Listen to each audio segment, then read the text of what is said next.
Hello ulit guys, magandang magandang araw sa inyong lahat. So, nagbabalik na naman sa inyong harapan ang inyong chismosong kaalda vlogger na napaka-fresh today. Siyempre, araw-araw tayong fresh at araw-araw tayong hindi nahahagard. Kung may nahahagard man ay mga inggit sa akin yun, mga insecure. So wag ninyong babaktawan o lalaktawan tong ating topic for today's video. I'm sure na hindi ninyo pagsisisihan na pinanood nyo to mula umpisa hanggang hulihan. And syempre, wag kayong mag-i-skip ng ay wag kayong mag-i-skip ng segment. Yun pala yung gusto kong sabihin. Kasi 'di ba napakahalaga na wag kayong nabuo ninyong panonoorin to. So tara na, dumako na tayo sa ating main topic for today's video agad-agad. Gaya nga nung sinabi ko nung nakaraan, ito dapat gagawin ko kahapon. Ano ba yun? Ang kaharap ng mga reporters mismo ay si Richard Fulkerson Jr. at hindi si Alden Richards na nakikita ninyo sa TV na napakasinungaling. So ito na guys, watch this. Mamaya ipapaliwanag ko sa inyo ng buong buo. So ito na guys, watch this. Relationships na nangyari, may nakatunog ba sa media? Naisulat ba? Opo, meron pong iba. So, yung iba medyo totoo. Opo, yung nakatuloy. May bahid ng katotohanan yung iba pero walang confirmation. Opo. Let's review. Okay na. Okay, moving on. And then, yung mga relationships na nangyari, may nakatunog ba sa media? Naisulat ba? Opo, meron pong iba. So, yung iba medyo totoo. Opo, yung nakatuloy. May bahid ng katotohanan yung iba pero walang confirmation. Opo. Let's review. Okay na. Okay, moving on. At kung nakita nyo na ngayong recaps, once again, si TTO sa may-ari ng mga photos and videos na nilalabas ko dito araw-araw dito sa social media. So thank you so much dahil pinapahintulutan nyo kung ilabas ang mga legit information tungkol sa Aldab and syempre tungkol sa mag-asawang Alden and Maine. So eto finally natuloy na itong content kong ito na matagal ko nang gustong gawin at matagal ko nang gustong ibalita at idaldal sa inyo. So shall we start mga ka-ADN? Kasi medyo mahaba-haba ito. Etong nakikita ninyo sa video, siya si Richard Fulkerson Jr. na taga Santa Rosa, Laguna. So yan, off-cam yan na. Off-cam interview yan. So, off-cam. Ibig sabihin, walang script, walang camera, although video pala itong nilabas ko. Ibig sabihin, hindi ito katulad ng napanood natin noon sa Fast Talk na talagang sinungaling siya and syempre may nagmamando sa kanya noon. Siya si Alden Richards nung mga panahon na yan, pero pag off cam siya si Richard Fulkerson Jr. na married na and syempre may mga anak na sa totoong buhay. At syempre asawa niya si Nicomane Day Capili Mendoza Fulkerson at syempre anak niya si Baby Theo, si Playmate and syempre yung bulinggit na napaka-cute. So yan na ng bonggang-bongga. At di ko pa pwede pangalanan kung ano yung pangalan ng bunso. So ayan. Siya yung magkaiba yon, okay. Yung binabash ninyo si Alden Richards, pero si Richard Fulkerson Jr. wag ninyong ibabash. Alam nyo ba kung bakit?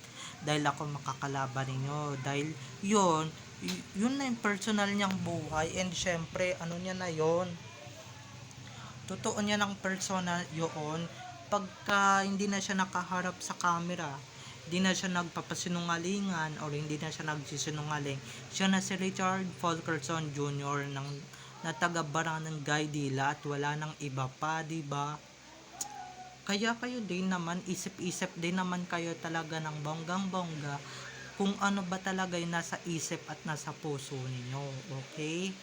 Di puro kayo bash ng bonggang-bongga, di ba? Di puro kuda lang kayo ng kuda dito sa social media ng ganito, ganyan, ganyan, ganito, ganyan si Alden, sinungaling yan si Alden. Alden, ilabas mo na yung totoo. Hindi niya ilalabas yung totoo kasi nga hindi siya si Richard Fulkerson Jr. dahil nasa harap siya ng camera. Pero pagka wala na siya sa camera, siya na si Richard Fulkerson Jr. na nakikipaglabing-labing sa asawa niyang na si Nicomane Day Capili Mendoza Fulkerson. Okay? Sana naiintindihan ninyo. And ayan ha, ang puro tanong lang dyan is puro tungkol sa mag-asawa and tungkol sa pagpapamilya. Pero pagka nandito siya sa Fast Talk and nandito siya sa ibang shows ng GMA or ng Katuso, syempre kailangan niya magsinungaling, kailangan niyang sabihin cut din, sak din, ganyan. Kailangan niyang paniwalaan yung taong mga tanga and syempre yung mga mapupurol ang utak na meron talagang sak din. So ayan na, pero sa totoong buhay, siya si Richard Fulkerson Jr. at siya din, di siya naniniwalang may sak din sa totoong buhay. Gawa-gawa lamang yun at imahinasyon lang yun ng mga mapupurol ang utak and syempre ng mga kalat-kalat at sabog-sabog ng mga utak. Sila mismo ang nakatake ng masamang gamot at hindi ako, ha. So sabihin ko lang sa inyo, okay? Medyo hyper lang ako and syempre medyo lang ako dito. Masaya lang ako dito kasi nga masaya lang ako sa trabaho and sa personal life ko, 'di ba? And ang secret dream ko talaga is maging call center agent. So sana 'di ba? Marunong naman ako mag-English. So wag natin pag-usapan 'yon dahil baka mamaya may mag-react dito, 'di ba? So secret dream ko lang naman 'yon. I hope so. Sana makapag-ano ako, 'di ba? So tara, dumako ulit tayo sa ating main topic for today's video. Yan na, yung mga tinatanong nila dyan ng mga reporters, ng mga mismong columnista na talagang mababait, hindi nila magawang maitanong sa totoong buhay or sa harap ng camera. Syempre, iba dyan bayarang reporter, 'di ba? Gusto lang naman nilang makakalap ng information para sa isusulat nilang tabloid, isusulat nilang ano ba to? What's the word? Write-ups para mabili yung dyaryo nila, para mabili yung mga tabloids nila, 'di ba? Alam ko na yung mga karakas ninyo, nako, wag ako pa hindi ba? Pero in fairness, yung iba dito oo, may mga reporters, kaso wag na lang sana nilang ilabas ang katotohanan na talagang may anak na yung dalawa, 'di ba? Mismong dalawa ang masisira diyan, yung career ng dalawa. So pabayaan nyo na lang yung off-cam. Kami na ang bahala sa off-cam. Kami na ang bahalang maglabas ng katotohanan off-cam. Dahil pag on-cam, guys, mahirap na lang talagang magsalita dahil nga maraming mga masasamang loob, mga jablo ang magpapakalat ng mga maling information at baka mamaya gamitin pa sa kaslaswaan ang mga mapupulot nila ditong information, 'di ba?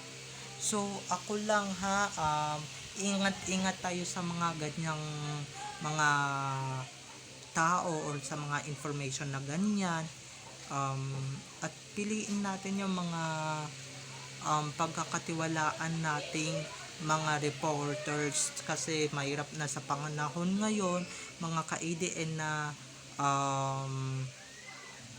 yun na nga, na di mo pala alam nang chuchu na pala yun sa mag-asawang Alden at May, 'di ba? Pero totoo naman pala, army naman pala yun, o kaya sakdin, di ba? So bye-bye na mga ka-EDN. Have a nice day, keep safe and God bless. See you on my next video, everyone. Bye-bye. Don't forget to subscribe to my YouTube channel for more videos. And paalala ko lang ha, sa lahat ng mga tumatangkilik sa mga kilalang vloggers, sa mga million ng vloggers, so wag ninyong tatangkilikin yun.